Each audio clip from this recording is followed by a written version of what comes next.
Good morning, Bucknutters. Welcome to the Bucknuts Morning 5 here on Friday, October 7th, 2022. I am Dave Biddle. I'm very happy joined by Jonah Booker for his usual Friday visit. A lot to get into, JBook. We have some questions from Bucknut subscribers we're going to get to, three in particular.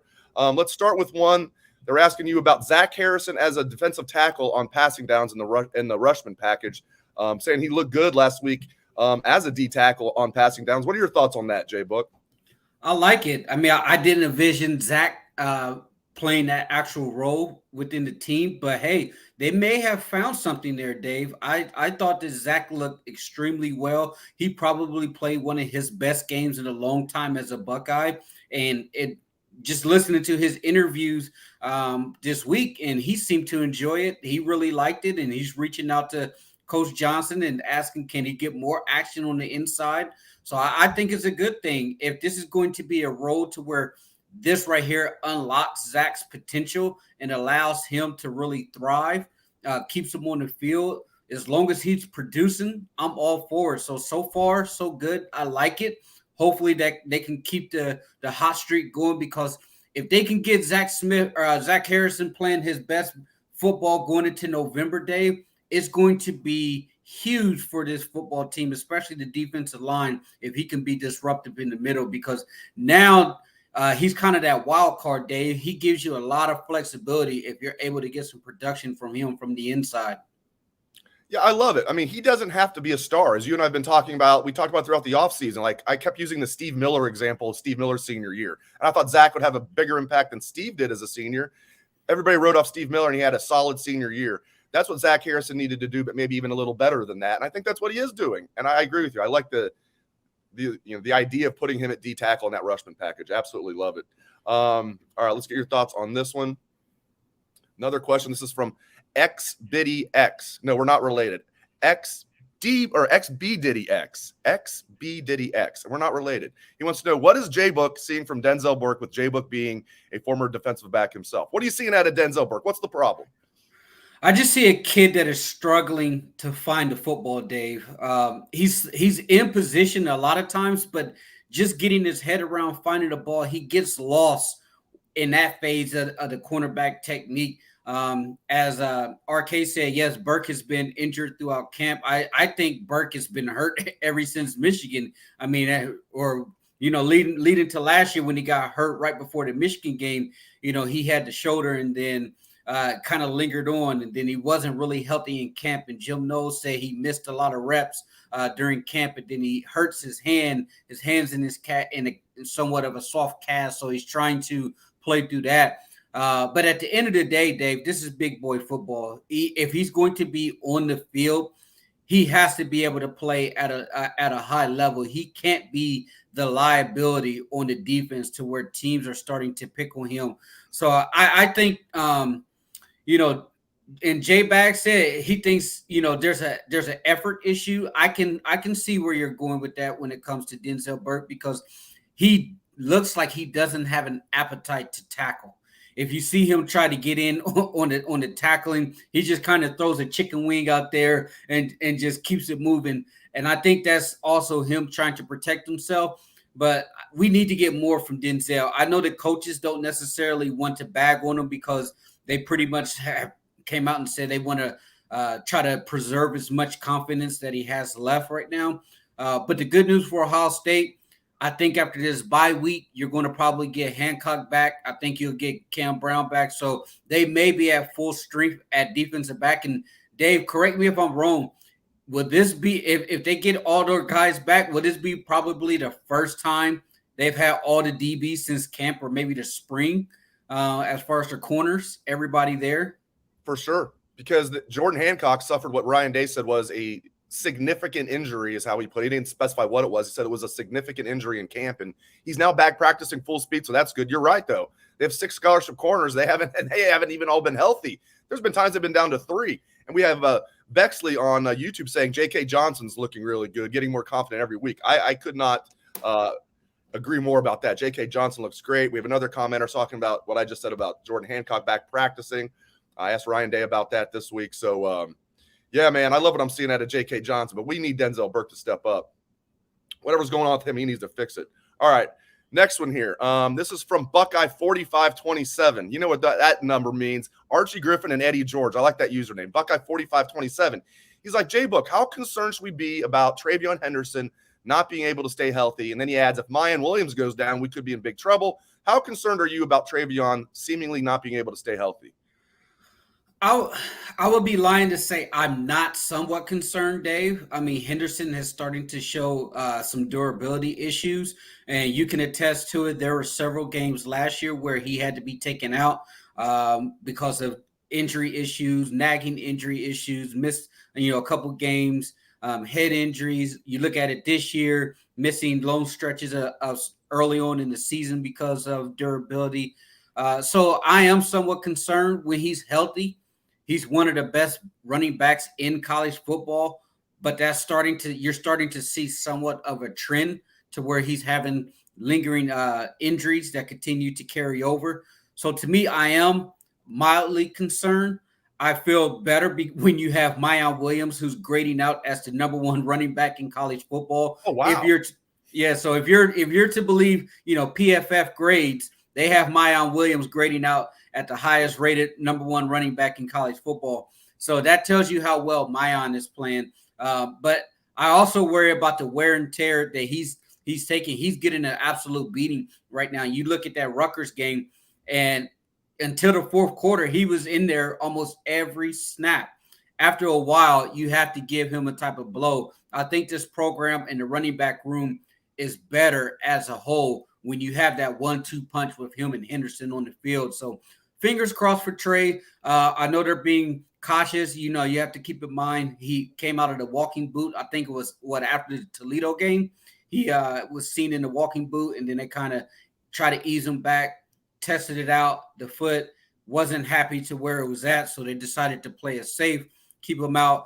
This week, they're hoping to get Henderson back from Michigan State. I do think playing on a grass field, Dave, up there in East Lansing may give him the opportunity to play this week. It's not going to have so much of an impact on the feet and the joints that you would normally see on the field turf.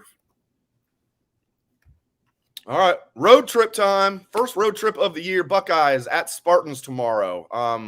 We're going to post our staff predictions later, but let's we'll give our score predictions now. What's your score prediction for tomorrow's game in East Lansing? Yep, just turned mine in probably 5 minutes before the show start. I have Ohio State 52, Michigan State 17. I just think that Ohio State is going to be in a situation to where they're going to be able to throw the football all over the field. Michigan State, their pass defense is atrocious. It's one of the worst pass defenses in all of college football. Mel Tucker is actually double dipping right here as the defensive back coach, the corners coach, and the head coach because their defensive secondary has been so bad. So I look for this to be another route. I mean, I think it's going to be back-to-back seasons, Dave, that Ohio State has put up 50 on Michigan State, and they've held them to around 17 under. So I look at this as an absolute blowout. Hopefully they get out of here, stay healthy, go into the bye week. As Sue says, CJ puts up a Heisman type of game here, and then get them out of there, get them healthy, and get ready for the grind of the Big Ten schedule. Ready for this? So I was going to give you my prediction too. Wait, did I not even put that in there? No, I don't think I did. You and I have the exact same score prediction, 52-17. Although I thought you were going to go 52-17 Spartans there for a second. No, I knew. No. I knew what you meant. We have the exact same score prediction, 52-17. So I'm sure that's not what the score will be, since we both think that's what the score is going to be. But 52-17, it's funny we both have the exact same score prediction. All right, I want to get your thoughts on this. You had mentioned this. There's a story on The Athletic right now that makes what was going on at Wisconsin it's a total mess. It wasn't just Paul Chryst lost to Brett Bielema, got embarrassed and lost 3 straight. It's the recruiting department's a complete mess. Their version of Mark Pantoni, who obviously wasn't on Pantoni's level, left Wisconsin for Michigan State. And then Chris didn't replace him for a while. Their recruiting was in such a mess. They had a recruit that wanted to go to Wisconsin, a linebacker who's now a freshman at Michigan, who went on a recruiting visit to Wisconsin, and they didn't even talk to him. Literally, nobody on the staff talked to him, didn't know who he was. So he ended up at Michigan. He's actually playing as a true freshman. complete mess at Wisconsin. Your thoughts on them firing Paul Chryst and this recruiting department just being in complete disarray? Wisconsin should be ashamed of themselves, Dave. As much money as they are making from the Big Ten, there should be no reason why they're that cheap. Like we're in 2022 and you don't have a recruiting department. Come on. Like I don't know if that falls on Paul or if that falls on the athletic department to where they're not trying to allocate any type of funds. But being a penny pincher in today's age, when you're trying to compete at a high level, is unacceptable, especially with the amount of money that they're making. I mean, I saw some Wisconsin guys on Twitter yesterday said their recruiting budget is less than UConn, less than Eastern Carolina. So if UConn is spending more money on recruiting budget, then there's a major problem. I know a lot of people have been out there saying that Paul Chryst got done wrong, but they need to modernize everything from the top down at Wisconsin, from the athletic department, how they go about their business. I think Barry Alvarez Pauls have been on that athletic department for far too long to where they're operating like it's 1999 and players are still wearing the neck rolls and Reebok high top pumps. Like that's kind of how they're operating right now. And they definitely need to get with the times. And I have to think, if Jim Leonard doesn't get this job, Dave, how attractive is Wisconsin? You're basically starting an entire recruiting department from zero in today's age, on top of having to deal with administration that is dirt cheap. Like, how good of a job is Wisconsin when you have that many roadblocks in front of you? Yeah, it's with all the money the Big Ten has, there's just no excuse for it. Now, I think it's going to be interesting to see what happens. The coach at Kansas, Lance Leipold, is going to be a hot commodity, to say the least. He's got deep ties to the state of Wisconsin. He was the head coach at D3 Wisconsin Whitewater, turned them into a powerhouse. They knocked Mount Union off the top of the hill as the powerhouse D3 program. Then he goes to Buffalo and does well there. And now he has Kansas undefeated and ranked. That's like almost an impossible thing to do. I guess they did it in 2009, but that's got to be one of the toughest Power 5 jobs in the country. My question for you, sir, if you're Lance Leipold, do you stay there and wait for like a premier job to open up, or do you go to Wisconsin and feel like you can turn them into what they were when Barry Alvarez was there? Do you think Lance Leipold would be a good fit there? And do you think he'd want the job? I mean, that's a tough question, Dave, because I just harp back to what I just said. How good of a job is Wisconsin? Because you look at Nebraska, there's a lot of speculation out there that Nebraska is also going to go after Lance. Nebraska is going to give him every ounce of resources that they can provide in order for him to be successful.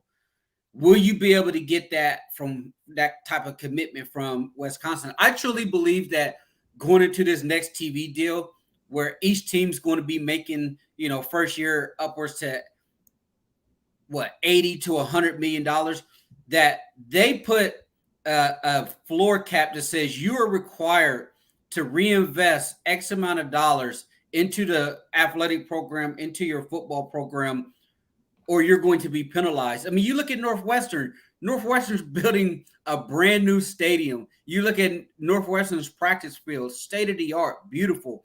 And I'm sure Wisconsin's probably not the only Big Ten school that is penny pinching when it comes to the funds, but it really upsets me because we're a conference that's chasing the SEC. They're bearing no expenses when it comes to recruiting, NIL, marketing their players, having the best facilities. And here we are with Wisconsin spending less money than UConn. And we're supposed to be looking at Wisconsin as maybe one of the heavy hitters on the Big Ten West for the conference. And they can't even spend any type of money. And like one of the posters said, where's all that money going to? Right. Last thing, unless we have a final question for you from one of our members of our live audience. What are your thoughts on Michigan so far? Like, are they better than what you thought, about what you thought? I know they really haven't played anybody yet, and the one team they did play was Maryland, and they only won by 7. And the opening kickoff flies off the kid's face mask. Who knows who would have won that game? What are your thoughts on Michigan so far? I mean, Michigan, they are what I thought they were. Going into the season, looking at that schedule, I thought Michigan will be heading into Columbus, potentially an undefeated team. You look at their cupcakes early on, the way the schedule shook out for them. I just thought that Michigan will overwhelm a lot of the lower tier Big Ten teams, and you're already seeing it. Their offensive line is solid. They're relying heavily on the run game. Their defensive front is starting to come around. Even though Njabo and Aiden Hutchinson, those type of players aren't there, they are playing a little bit better in that front seven. They're not as explosive and they're not as dangerous getting after the passer as those last year's guys, but at the same time, they are playing well. It's really hard to gauge how good Michigan is right now, considering the guys that they play. Iowa's offense is atrocious. I don't know what we really have out of J.J. McCarthy. He's solid, but they don't ask a lot out of him. The game that I'm looking forward to is that Penn State game. I just think that's right. That game right there is going to tell us a lot about Michigan. And if Michigan gets over that hurdle, you're probably looking at a situation, Dave, to where you're having maybe the 3-4 matchup in Columbus to win the Big Ten East. And I will say this, Dave, depending on how things shake out in the SEC, I would not be surprised if there's an outside chance that you could probably get a Michigan and an Ohio State, knocking on the doors to be in the playoffs for the first time. I think it would have to take a Clemson, maybe a Clemson loss. But if you have a 3-4 Michigan-Ohio State matchup and it's a heck of a game in Columbus, I could see a scenario where both teams could potentially get into the playoffs. All right, last question on the show. This is from Joe on YouTube. He asked, is Gene Smith the difference maker as to why Ohio State is so successful at recruiting? I'll turn it over to JBook in a sec. I'll just say this. I'm sure it helps having Gene Smith as the AD. There's no doubt about it. But the number one reason why Ohio State is great at recruiting is Mark Pantoni. That's my thoughts. Yeah. What do you think, JB? I think, one, it goes hand in hand because you have to have an athletic director who is willing to provide the resources, meaning that when they go and have that conversation with Gene, they need to be able to say the SEC is spending this. We need to be able to compete with the SEC, so we need to, at minimum, match their type of recruiting budget. And when it comes to that, it's, hey, rolling out the red carpet for kids, having your coaches being able to use the private jet to get in and out of places to go see a lot of the top prospects, having a recruiting staff in there with Mark Pantoni to make sure he's armed with all of the resources and the staff that he actually needs in order to be successful. So, yes, Mark is a major key, but it also takes an athletic director who is willing to open up the checkbook to say, hey, here's all of the resources that you need. Ohio State recruiting is big business, Dave, as we all know from Bucknuts. The fans are way too smart. Ohio State fans are way too smart. They're way too dialed into what's happening in recruiting for Ohio State to put up a lackluster effort. Like, the fans would not stand for it at all. They will let Gene know. They will let the coaches know. I mean, they'll let the coaches know when they miss out on top prospects that Ohio State fans have been eyeing on. So if you're going to have a disarray athletic department, the Ohio State alumni, the Ohio State brass, the guys who really are calling the shots, the Schottensteins of the world, the people who are involved with recruiting, they will not allow Ohio State to not be able to be competing at a high level when it comes to recruiting. I love the shout out to Brian Schottenstein and the foundation and everybody who's helping with NIL, the businesses, all that stuff really helps Ohio State staying up with the arms race. And great point about how it all works together, JBook, with recruiting. You can't just have Mark Pantoni, but have an athletic director who doesn't back him. It all has to work together, like you articulated extremely well. Great stuff as always from Jonah Booker. JBook comes strong every Friday. Really appreciate it, my friend. Thank you to all the listeners and viewers out there. We appreciate that very much. I'll be live after the Michigan State game tomorrow. Bucknuts, What We Learned live immediately following the game. I will have our live podcast. So tune in for that if you can after the game tomorrow. Thanks again to JBook. Thanks to all of you. Hope everyone has a great day. Enjoy the game tomorrow, Bucknutters.